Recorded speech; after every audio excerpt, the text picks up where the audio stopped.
chapter number 29, Wilson's Progressivism at Home and Abroad, 1912 through 1916.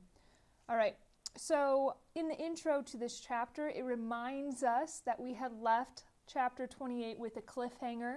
We had talked about the fact that there had been a rift or a tear in the Republican Party between Taft and his less progressive ways and Theodore Roosevelt and his true progressive ways. We see Roosevelt actually, when he does not get the nomination for the Republican Party, will actually split away from the Republicans and form his own new third party, or the Progressive Party. Well, the introduction of this chapter reminds us that Democrats are so very happy that the Republicans have this division, because they know that as long as they can come up with some mildly, progressive candidate, they have a really good shot of winning, just because the Republicans are, divided. So the person they actually end up nominating is the one and only Dr. Thomas Woodrow Wilson. Woodrow Wilson kind of has an interesting background. He's really a scholar, which isn't always true of some of our presidential candidates. He starts out as a lecturer on government, and then he kind of rises through the ranks. He becomes the president of Princeton, and then actually he is elected as governor of New Jersey. And that transition between the academic world and the political world actually happened through the New Jersey political bosses. The political bosses in New Jersey were looking for someone that had a respectable reputation that they could put in office, and then planned on, using as a puppet, just manipulating them, doing their bidding, that sort of thing. So they more or less go up to Woodrow Wilson and say, hey, do you want to be governor of New Jersey? And he's like, I can do that. So as governor of New Jersey, however, Wilson really kind of turns his back on the bosses who got him into office. He really does become a very progressive governor of New Jersey. His idea is that he really wants to give the state government in New Jersey back to the people. So definitely he's known as a reformer, and his efforts in New Jersey actually kind of bring him to the national spotlight a little bit. Super good, passionate, progressive reformer. Okay, section A, the Bull Moose Campaign of 1912. All right, so Democrat convention is held in Baltimore. Of course, these are conventions to nominate their candidate for the presidency, and Woodrow Wilson is nominated on the 46th ballot. So, he does get nominated, but it wasn't a shoo-in. He gets the nomination, however, and the progressive platform he's running on is something called, or it's the title they give it, is the New Freedom. New Freedom. And it really has three key parts to it. This platform is antitrust, breaking up those monopolies. It's reforming the banking system that they felt was really out of date. And they also wanted to reduce the tariff. All right, so that's the Democrats, New Freedom, Wilson. All right, and as we mentioned before, Theodore Roosevelt, when he failed to gain the Republican nomination, broke away and formed his own political party. So the Progressive Party met in Chicago, and they are, like I said, very progressive. And one of the progressive things they do is they allow women into the convention, and even have Jane Addams, the reformer of Hull House fame, actually has the symbolic gesture of actually putting Theodore Roosevelt's name in for the nomination. So this symbolic gesture is really showing the increased status of women in this progressive movement. Let's see, something you might want to know about the Progressive Party's convention is it had a very Christian flair to it. A lot of times we see reform movements have a Christian flair. And a lot of people would say the atmosphere of this convention, the Progressive Party's convention, really felt like a religious revival. They would sing songs like Onward, Christian Soldier. So just the idea still that a lot of these progressive movements will be attached to Christianity. Yes. Okay, so this section is called the Bull Moose Campaign of 1912 and gets the title Bull Moose from the one and only Theodore Roosevelt. He said, when he was running, even though it was a third party, he's running on a third party platform, he said, you know what, I feel as strong as a bull moose. Okay, a bull moose would be like a male moose, so like a real big moose. Okay, so it's very interesting. The campaign of 1912, we have the Republican elephant, we have the Democratic donkey, and now the Progressive Party is more or less adopting the bull moose. All right, so since, Taft and Theodore Roosevelt had kind of this bad history, they proceed in the election, or the campaign, I should say, of 1912, to more or less rip each other to shreds, which the Democrats just loved. Taft called Theodore Roosevelt an egotist. Theodore Roosevelt called Taft a fat head with the brain the size of a guinea pig's. So they're tearing each other apart. But really the big question with the campaign of 1912 is which form of progressivism was America going to choose? So Taft really wasn't a progressive, so we're going to set him to the side for a bit. So when we're talking about progressives in the election of 1912, we're talking about the progressive candidate, of course, Theodore Roosevelt, and also Wilson. Wilson had been the governor of New Jersey, definitely had been a progressive at heart. So they had a very different idea or a different approach, a different strategy on how they wanted to bring about progressivism, which is important. Okay, so let's start with Theodore Roosevelt. Theodore Roosevelt, the title he gave to his reforms was the New Nationalism, And the idea was, or I should say first, the ideas really came from a book. This book was called The Promise of American Life, and the theories were written, or this book should say, was written by a man by the name of Herbert Crowley.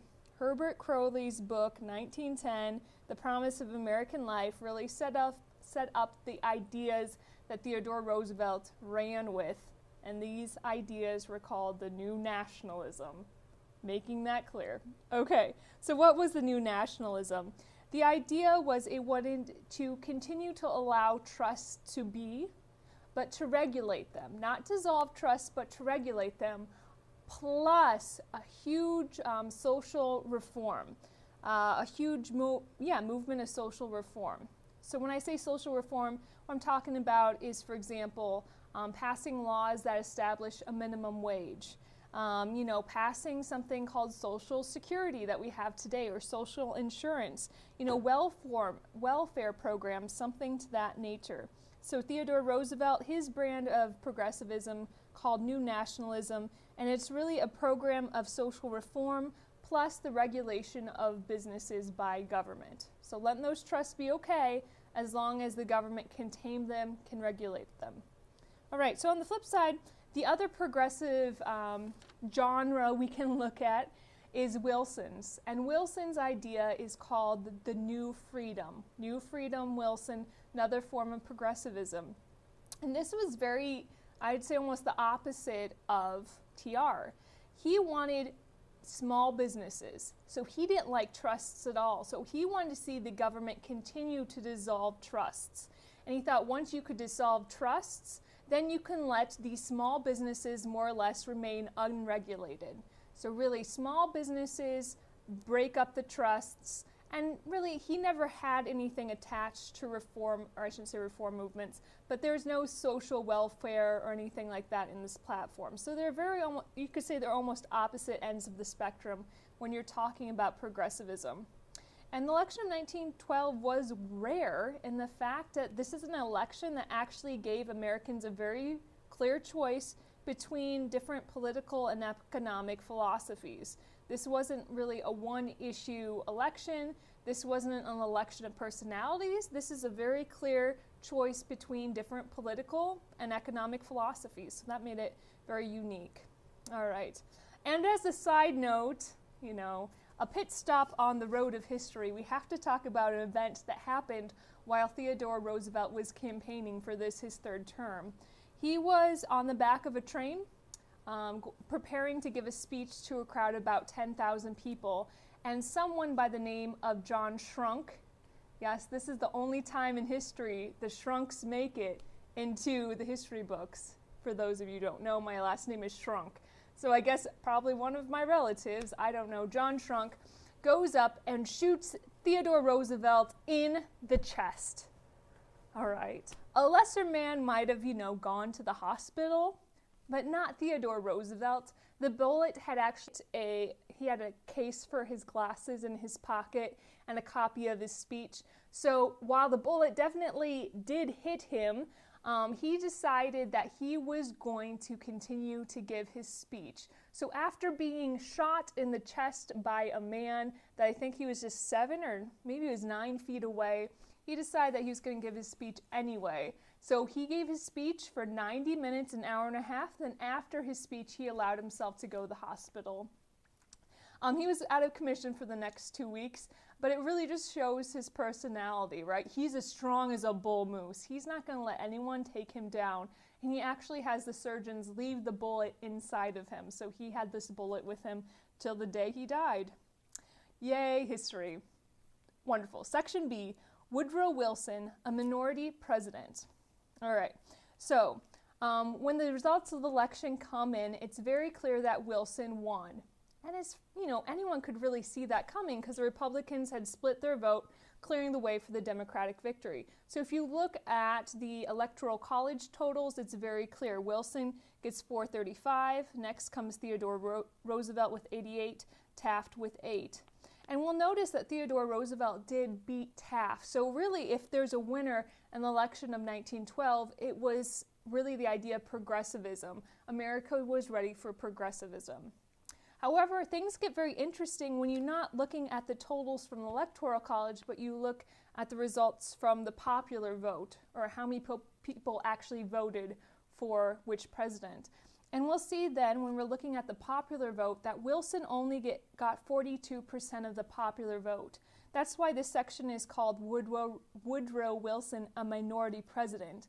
We're not talking about the color of his skin. We're talking about the fact that while he did win the presidency, only 42% of people who voted for him. So he won with a minority.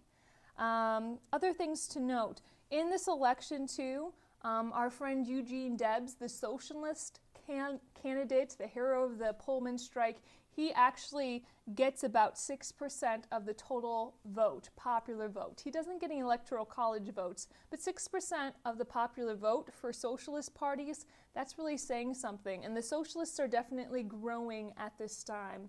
When I say a socialist, that's kind of the idea, like universal health care would be kind of a socialist idea. Really everyone being taxed heavily, but then the benefits being spread out evenly amongst the masses. So the socialist movement is gaining, as we see in the election of 1912. Okay, so this election is really a devastation for the Republican Party. We'll see we won't get another Republican president for about 8 years. Also, Congress, or the Republican Party, loses control of Congress for the next 6 years. Really, it's not a good thing for the Republican Party.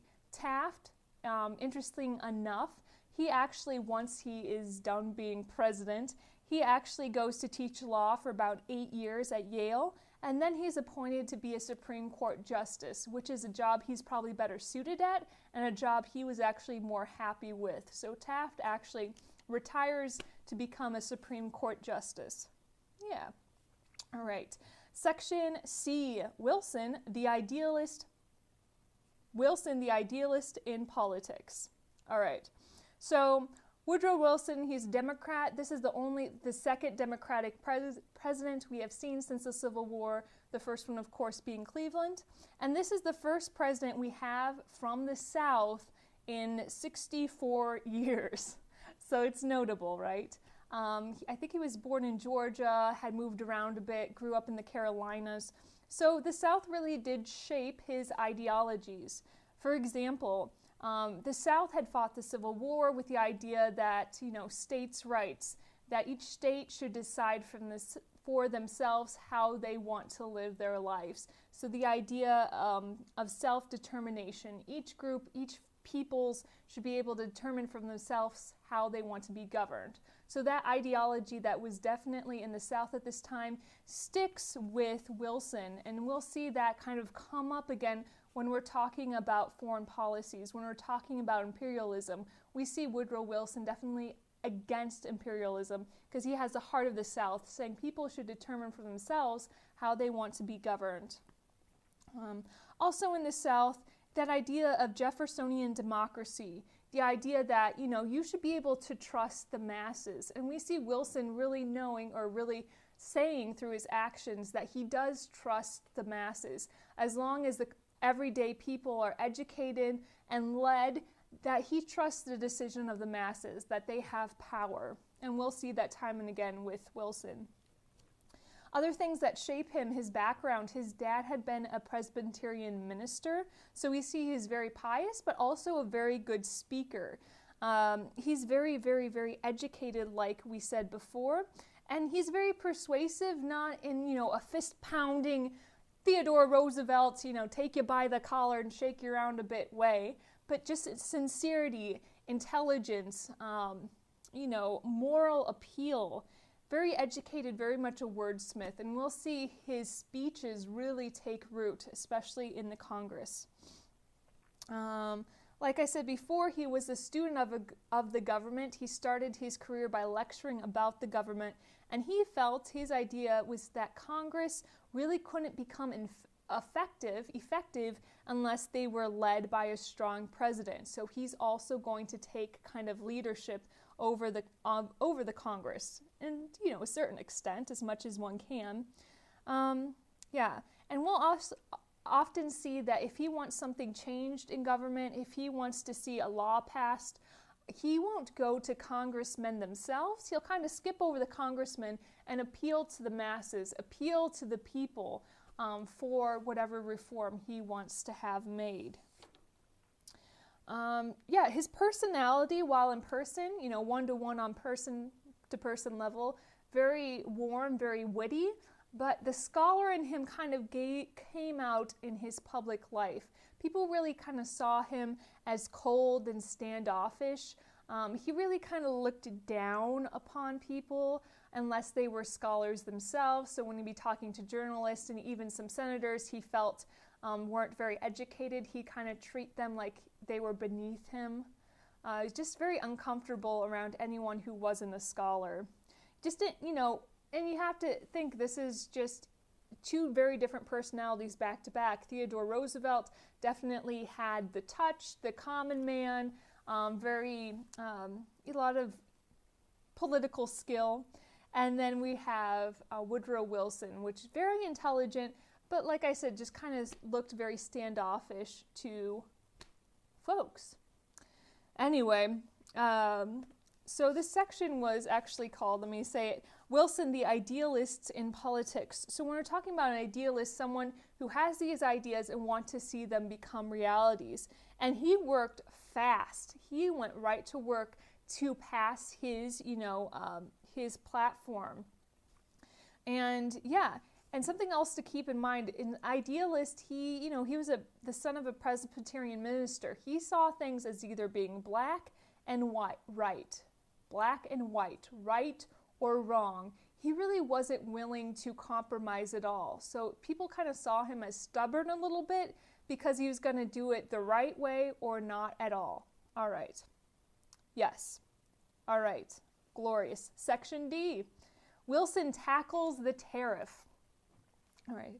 Wilson came to the White House with a very clear plan, A, B, and C. This is what I wanted to get done, and he dove right in. The three things he wanted to get done or attacked were something that he called the triple wall of privilege. And the triple wall of privilege was made up of 1, 2, 3. First thing, he wanted to get rid of the high tariff. 2, he wanted to reform the banks. And 3, he wanted to break up those trusts. And of course, this was the platform he ran on, which was called, the New Freedom. Glorious. So this first section will actually be talking about lowering the tariff. The next section, Section E, will be talking about reforming the banks. And then Section F will be talking about busting up the trusts, just so you know where we're headed here. So we're talking about lowering the high tariff. So he wants to lower the tariff, so he calls a special session of Congress in 1913. And instead of the typical tradition that had been around since Jefferson, typically he would write a message to Congress, give it to a clerk, and the clerk would read the message to Congress. Well, he bypassed that. He broke tradition. He actually went before Congress, a joint session of Congress, which means there's a House of Representatives and the Senate. So before Congress, he actually comes up and gives this speech. And he is an excellent orator. He's a very persuasive speaker. And through his very persuasive speech, he really, gets a fire burning under the congressmen to pass a tariff. The tariff eventually gets through Congress. It gets through the House of Representatives, and this tariff is called the Underwood Tariff. And, it passes through the House of Representatives, and it shows some substantial, reductions in the rate of the different tariffs, so it's good. But then he's afraid that once it gets into the Senate, that senators, as they do, would start tacking things on, would start reducing the rates. So instead of going to the Senate and being like, you better not mess with my awesome tariff bill, he doesn't go to the senators. Instead, he appeals to the masses. He appeals to everyday people saying, hey, we want to reduce this tariff. We think this will create competition, which will lower the prices of your goods. So you need to appeal to your senators, keep them in line, and make sure they're not doing anything funny to this Underwood Tariff bill. So we can see this is the first time he's appealing to the masses, not necessarily to the senators directly. And guess what? It works. The Underwood Tariff is passed through the Senate with keeping that, true reduction of the tariff rates intact. So it's, it's awesome. So it's just kind of as a side note, something you have to keep in mind. When we're reducing the tariff, we're also reducing the amount of money the federal government makes, right? Because we make money off the tariff. So to help kind of combat that, also what's happening in history at this time is the 16th Amendment is passed.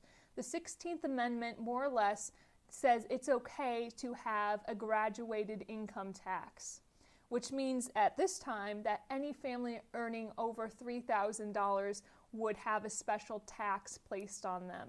So we see the money we actually lose by lowering the tariff is kind of made up for by that 16th Amendment, that income tax. All right. And with that, that's enough for this video.